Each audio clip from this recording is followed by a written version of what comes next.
요즘 새벽 기도의 본문이 열왕기서입니다. 열왕기라고 하면 많은 왕들에 관한 이야기입니다. 왕들에 관한 말씀을 묵상하는데 열왕기상부터 쭉 시작을 하면 솔로몬과 이스라엘 왕들에 관한 말씀들이 쭉 나옵니다. 참 안타까운 사람 중에 한 명이 솔로몬입니다. 왜냐하면 솔로몬은 시작할 때에 하나님에 대한 마음과 솔로몬이 끝날 때에 하나님에 대한 마음이 다릅니다. 차이가 많이 납니다. 좀 사울하고 비슷합니다. 사울도 시작할 때는 겸손했고 하나님에 대한 마음이 아주 뜨거웠고, 그런데 사울도 중간 이후부터 지나가면서 점점 교만해지고 하나님을 인정하지 않는 이러한 패턴으로 진행이 되는데, 솔로몬도 그렇습니다. 초기와 후기를 비교해 볼 때 처음은 하나님을 중심으로 기도하고 하나님을 중심으로 살았지만 후기에는 점점 우상 숭배에 빠지고 이방 신들에 빠지고 하나님으로부터 마음이 멀어지는, 가장 세상에서 지혜로웠던 왕도 우상 숭배를 하게 되는 그런 좀 안타까운 이 모습을 보게 됩니다. 하나님께서 우리에게 원하시는 신앙의 모습은 시작과 마지막이 똑같은 모습입니다. 시작도 하나님을 사랑하는 것에서 시작을 했으면 마치는 것도 하나님을 사랑하는 데서 마치는 것, 하나님은 우리에게 그것을 원하십니다. 성경의 많은 인물들에게도 하나님은 그것을 원하십니다. 근데 여러분, 이것이 솔로몬도 그렇고 사울도 그렇고 쉽지가 않습니다. 신앙생활 하시면서 느끼시겠지만 하나님을 가장 뜨겁게 사랑할 때의 그 마음으로 내가 하나님을 잘 섬겨보겠노라, 그렇게 시작을 했는데 시간이 점점 지나면서 같은 마음으로 계속 유지가 되는 것이 쉽지 않다는 것을 우리가 많이 느낍니다. 그래서 여러분, 뭐가 필요하냐? 그래서 기도가 필요합니다. 기도하지 않으면 하나님을 정말 뜨겁게 사랑했던 그 마음이 계속 유지가 되지 않고 이어지지가 않습니다. 하나님을 섬긴다고 하는 것이 중간에 참 많은 우여곡절도 겪어야 되고 많은 유혹도 겪어야 되고, 때로는 하나님께서 나를 사랑하지 않나 이런 생각들도, 또 이런 유혹들도, 이런 의심되는 상황들도 많이 겪어야 되기 때문에 그런 생각들, 그런 상황들, 그런 고난들을 극복하고 계속 같은 마음으로 하나님을 섬기기 위해서 우리는 우리의 마음이 계속해서 하나님을 향하도록 기도를 통해서 우리의 마음을 붙잡아야 됩니다. 이것이 우리가 기도하는 또 한 가지 중요한 목적입니다. 참 솔로몬 보면서 너무나 안타까운데, 그 솔로몬의 아들인 르호보암도 사실은 말로도 표현해서 무엇하겠습니까? 이 르호보암도 그러한 모습이 많이 보이는 것이고요. 르호보암에 대적해서 이 이스라엘 나라를 만들었던 이 여로보암도 역시 마찬가지입니다. 이 이스라엘의 왕들을 평가하는 기준이 되는 사람이 있습니다. 그 사람이 바로 다윗입니다. 하나님께서 하시는 말씀이 계속해서 이렇게 말씀하세요. 다윗이 한 것처럼 내 앞에서 행하면, 다윗이 한 것처럼 내 앞에서 행하면 하나님께서 그 왕위를 계속 이어가게 하겠다라고 말씀합니다. 솔로몬에게도 그런 말씀을 했는데 열왕기상 6장에 보면 이렇게 말씀합니다. 내가 성전을 건축하니 내가 만일 내 법도를 따르며 내 율례를 행하며 내 모든 계명을 지켜 그대로 행하면 내 아버지 다윗에게 한 말을 내게 확실히 이룰 것이다, 이렇게 말씀합니다. 법도를 따르고 율례를 행하고 하나님의 계명을 그대로 지키면 아버지 다윗에게 한 말, 다윗에게 한 말은 다윗 언약이라고 우리가 볼 수 있습니다. 다윗 왕의 그 후손들이, 하나님 앞에서 다윗 왕가의 후손들이 계속해서 하나님 앞에 설 것이라고 하는 하나님의 이 약속이 이어지게 될 것이라는 그런 약속입니다. 또 열왕기상 9장에도 솔로몬에게 그런 말씀을 했습니다. 열왕기상 9장은 이제 솔로몬이 성전을 건축한 이후에 하나님께서 나타나셔서 뭐라고 말씀하셨느냐? 내가 만일 아버지 다윗이 행함같이 너의 아버지 다윗이 행함같이 마음을 온전히 하고 바르게 하여 내 앞에서 행하며 내가 내게 명령한 대로 온갖 일에 순종하여 내 법도와 율례를 지키면 내가 내 아버지 다윗에게 말하기를 이스라엘의 왕 위에 오를 사람이 내게서 끊어지지 아니한 그대로 내 이스라엘의 왕위를 견고하게 하겠다라고 말씀했습니다. 솔로몬에게 이야기했지만 하나님께서 기준으로 삼고 있는 사람이 누구입니까? 다윗이죠. 내 아버지 다윗이 행한 것처럼. 솔로몬 다음 때에 이제 나라가 두 개로 갈라집니다. 나라가 두 개로 갈라지는 중요한 원인은 사실은 솔로몬의 우상 숭배 때문입니다. 솔로몬의 우상 숭배 때문이지만 하나님은 솔로몬의 때에 나라를 나누겠다고 하지 않고 그 후대에 아들 때에 나라를 나누겠다고 이야기했습니다. 그런데 이 솔로몬의 아들이 르호보암이고 이 르호보암과 대적해서 이스라엘의 10지파를 이끌고 북쪽의 북이스라엘을 만들었던 여로보암이라고 하는 사람에게, 이 여로보암은 왕족도 아닙니다. 그런데 이 여로보암이라고 하는 사람에게 하나님의 선지자가 나타나서 어떻게 이야기했느냐? 열왕기상 11장에 이렇게 이야기합니다.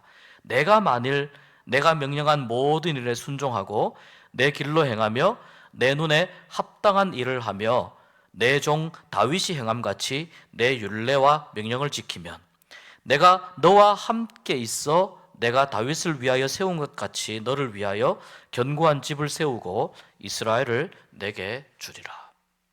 그러니까 북쪽의 10지파를 모아가지고 북이스라엘을 이제 세울 것인데, 네가 왕이 될 것인데, 왕이 되고 나서 너가 왕이 되는 것은 사실은 솔로몬의 잘못 때문이다. 그러나 기왕에 너도 왕이 되니까 왕으로서 어떤 길을 가야 되느냐? 다윗의 길을 걸어가라. 이것이 여로보암에게 이야기하시는 하나님의 말씀이에요. 이 북이스라엘과 남유다 약 40여 명에 걸친, 다 합쳐서 40여 명에 걸친 이 왕들에 대한 하나님의 평가는 누구를 기준으로 이루어지느냐? 다윗 왕처럼 하나님 앞에서 행하였느냐? 아니면 다윗 왕과 같이 하지 않았느냐? 이것으로 하나님이 평가하시는 것을 많이 볼 수 있어요. 자, 그러면 왜 하나님이 계속해서 이스라엘 왕들에게 다윗의 길을 가라고 이야기하셨을까요? 우리가 이것을 좀 눈여겨보아야 됩니다. 왜 하나님이 계속해서 다윗의 길을 가라고 하셨느냐? 다윗의 중요한 특징이 하나 있습니다. 다윗은 어떤 일이 있을 때마다, 어떤 상황을 만날 때마다 끊임없이 하나님께 물어요. 어떤 일이 있을 때마다, 어떤 상황을 만날 때마다 계속해서 하나님께 묻습니다. 무슨 말이냐? 하나님의 뜻을 구하는 겁니다. 어떤 일이 있든지, 어떤 상황이 있든지. 대충 이렇게 하면 이게 하나님의 뜻일 거야. 그렇지 않습니다. 다윗은 그렇게 하지 않습니다. 하나님 정말 이렇게 해야 됩니까? 라고 묻습니다. 그 말은 모든 상황을 주관하시는 분이 하나님이다. 이것을 인정하지 않으면 나올 수 없는 행동이에요. 모든 상황을 주관하시는 분이 하나님이다. 내 삶의 모든 상황 속에서 주인 되시는 분이 하나님이다. 이것을 인정하지 않는다면 내가 불리한 상황에 있든지 유리한 상황에 있든지 하나님께서 이 모든 상황 가운데서 나와 함께 하신다는 것을 믿지 않으면 절대로 나올 수 없는 행동입니다. 솔로몬이 처음에 약간 그런 신앙의 모습을 보였죠. 하나님 앞에 일천번제의 제사를 드리고 하나님이 나타나셔서 무엇을 원하느냐? 내가 너에게 너의 정성을 보았는데 무엇을 원하느냐? 그러니 솔로몬이 하나님, 저에게 이 백성을 잘 다스릴 수 있는 지혜를 주십시오. 제가 너무 부족하고 어립니다. 지혜를 주십시오. 그래서 하나님이 그 지혜를 달라고 하는 솔로몬이 너무 기특해서 솔로몬에게 명예와 또 부귀와 또 많은 나라의 부강함과 강력함과 좋은 영향력과 이러한 많은 것을 솔로몬에게 주셨습니다. 처음에 솔로몬은 다윗처럼 무슨 일이 있을 때마다 하나님께 묻는 그러한 모습을 잠깐 보인 것 같습니다. 그런데 여러분, 여로보암은 이 선지자에게 제가 아까 말씀드린 대로 너도 다윗의 길을 가라. 너는 다윗의 집안은 아니지만 그러나 하나님은 다윗의 길을 기뻐하신다. 그러니 너도 다윗의 길을 가라. 이렇게 여로보암은 선지자로 하나님의 말씀을 들었는데요, 여로보암은 왕이 되자마자 바로 온 백성들을 다 우상 숭배의 길로 이끌고 가는 왕이 되어버려요. 왕이 되자마자. 아주 웃기는 왕입니다. 하나님께서 말씀하셔서 왕이 되었으면 좀 믿는 척이라도 해야 되고 하나님을 섬기는 척이라도 해야 되는데, 처음부터 그냥 온 이스라엘을, 자기가 다스리는 나라의 모든 사람들을 다 하나님이 싫어하시는 길로 이끌고 가버립니다. 그러나 여러분, 다윗은요, 위급한 상황이나 좋은 상황이나 나쁜 상황이나 어떤 상황에서든지 항상 하나님께 질문해요. 하나님께 물어요. 그래서 오늘 말씀의 제목을 기도하지 않으면 아무 일도 일어나지 않는다로 정했습니다. 여러분, 기도하지 않으면 무슨 일이 일어나는 것 같지만 하나님께서 일하시진 않습니다. 기도하지 않으면은 하나님께서 지켜보십니다. 얼마나 잘하나 보자. 얼마나 오래 버티나 보자. 얼마나 제대로 된 선택을 하느냐 보자. 하나님이 지켜보십니다. 기도는 뭐냐? 하나님이 일하시도록 하는 그 하나님께서 일하시는 것을 기대할 수 있게 하는 그 비밀의 문을 여는 열쇠가 바로 기도예요. 그리고 기도는 또 뭐냐? 제가 아까 말씀드렸죠. 기도가 뭐라고요? 처음 마음이 끝까지 유지되도록 하는, 내 마음과 내 영이 하나님을 향하도록 계속해서 붙잡아주는 그런 역할을 하는 것이 바로 기도예요. 오늘 말씀해 보니까 다윗이 블레셋과 싸우는 장면이 나옵니다. 다윗이 왕이 되었다는 이 소문을 블레셋 사람들이 듣고 다윗이 얼마나 왕이 제대로 되었느냐, 얼마나 다윗이 전쟁을 잘하느냐, 또 다윗이 왕이 된 그 틈을 타서 이 이스라엘 왕국을 블레셋이 이스라엘 왕국의 허점을 노리면서 공격해 옵니다. 다윗이 먼저 군대를 이끌고 나가기 전에 오늘 말씀을 보니까 하나님께 묻습니다. 이미 블레셋 사람들은 이스라엘 진영 깊숙이 들어와서 자기들의 진지를 구축을 했습니다. 자기들의 진영을 구축했음에도 하나님께 묻습니다. 10절에 묻습니다. 다윗이 하나님께 물어 이르되 내가 블레셋 사람을 치러 올라가리이까? 주께서 그들을 내 손에 넘기시겠나이까? 하니 여호와께서 그에게 이르시되 올라가라. 내가 그들을 내 손에 넘기리라. 그래서 다윗이 이스라엘 백성들을, 군사를 이끌고 블레셋 사람들과 싸우러 올라갑니다.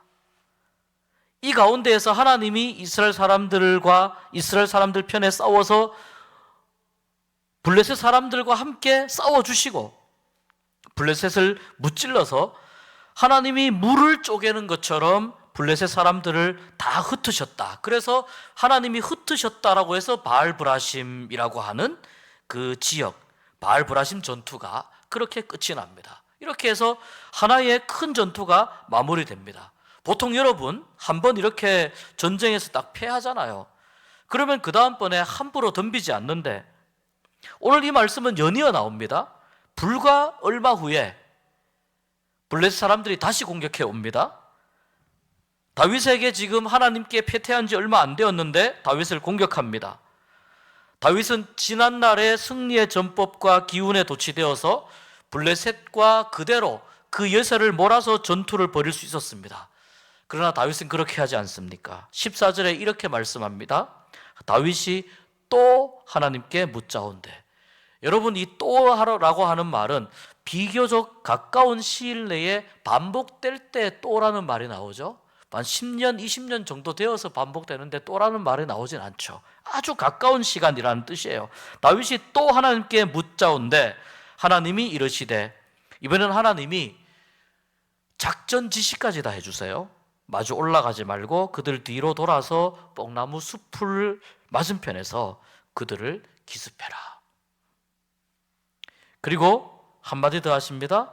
너보다, 15절에 너보다 하나님이 먼저 가서 블레셋 사람들의 군대를 칠 것이다.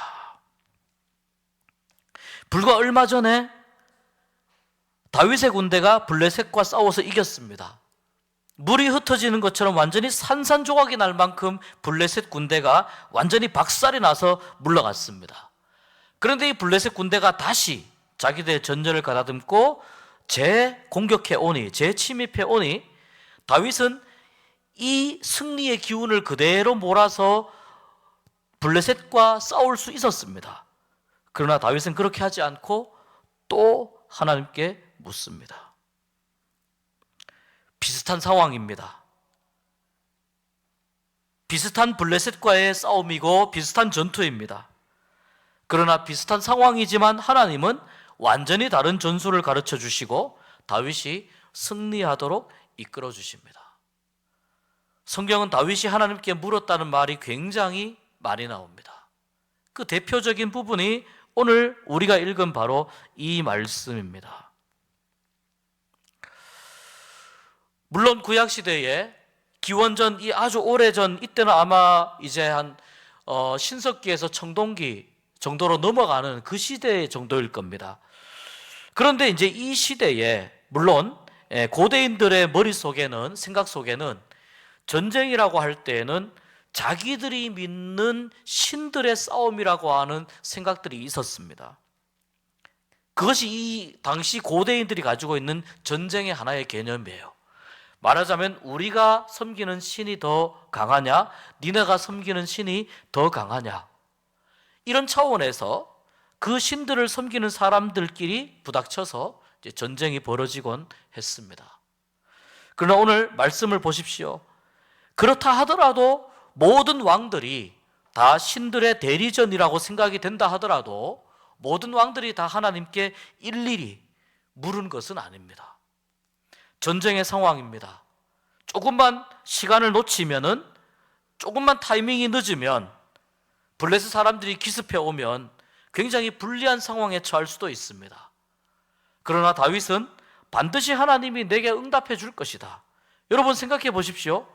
내가 오늘 오전에 기도했는데, 자, 블레셋 사람들이 오후에 공격해 올 거라는 첩보가 있는데 내가 오전에 하나님 앞에 물었어요. 근데 하나님이 만약에 오전에 응답을 안 해주시면 어떻게 할 거예요? 블레셋 사람들이 그대로 기습해 오도록 그냥 속수무책으로 당하고 있어야 될 상황, 이러한 어떤 위험 부담까지도 사실 안고 있어야 되는 거란 말이죠. 다윗이 이 전투의 상황, 양쪽 군대가 지금 진을 치고 양쪽 군대가 서로 으르렁거리면서 무기를 가지고 기세를 올리고 있는 이 상황 가운데에서 하나님께 물었다고 하는 것은 그냥 우리가 생각하듯이 단순하게 그래 하나님께 기도했어, 하나님이 응답했어, 이런 차원의 문제가 아니라는 겁니다. 여차하면 다윗뿐만 아니라 다윗을 따르는 많은 군사가 목숨을 그냥 잃어버릴 수밖에 없는 그런 상황이 되는 거예요. 블레셋이 조금 이르게 기습해오면은 그 기습에 속수무책으로 당할 수밖에 없는 이런 상황 가운데에 이 이스라엘 군대가 위급한 상황 가운데 빠질 수도 있다는 거예요. 다윗 한 사람의 선택으로 인해서, 결정으로 인해서 그럴 수도 있다는 거예요. 그것을 알면서 다윗은 하나님 앞에 지금 공격해 가야 됩니까? 지금 어떻게 해야 됩니까? 라고 하나님께 묻습니다. 하나님은 바로 그 다윗의 기도에, 그 다윗의 질문에 하나님은 작전 지시까지 하시면서 완벽한 승리를 이룰 수 있도록 이스라엘 군대를 하나님께서 이끌어 가십니다. 아주 절박하고 아주 긴박한 상황 가운데에서, 매우 촌각을 다투는 그런 상황 가운데에서 자칫 잘못하면 이럴 수 있습니다. 지금 시간 없어, 지금 기도할 시간 없어, 이렇게 바쁜데, 이렇게 급한데, 이렇게 위급한데 무슨 기도를 해? 기도할 시간이 없어. 아니요, 여러분. 바로 그때가 하나님께 더 간절히 메어 달릴 수 있는 시간이란 것을 우리가 잊고 살아서는 안 되겠습니다. 가장 어려운 상황 속에 가장 긴박한 순간에 있을 때 바로 그때가 하나님을 가장 진실하게 만날 수 있는, 하나님을 가장 사모하는 마음으로 만날 수 있는 바로 그런 시간이 될 수 있다는 것을 우리가 잊어서는 안 되겠습니다. 다윗은 전쟁에 탁월한 용사입니다. 뛰어난 지략가이고 산전수전 공중전 다 겪은 위대한 장수이며 이스라엘의 왕입니다. 그럼에도 불구하고 계속해서 다윗은 하나님께 묻습니다. 아마 성경에 이렇게 다윗 왕처럼 묻는 왕이 없을 만큼 하나님께 계속 묻습니다. 이유는 딱 하나예요. 모든 상황 속에서 다윗은 하나님을 인정했기 때문입니다. 모든 상황, 어떤 상황은 인정하고 어떤 상황은 인정하지 않고 그런 게 아니에요. 모든 상황 속에서 하나님을 인정했고 하나님이 도와주셔야 내가 반드시 승리할 수 있다는 것을 다윗이 철저히 알았기 때문입니다.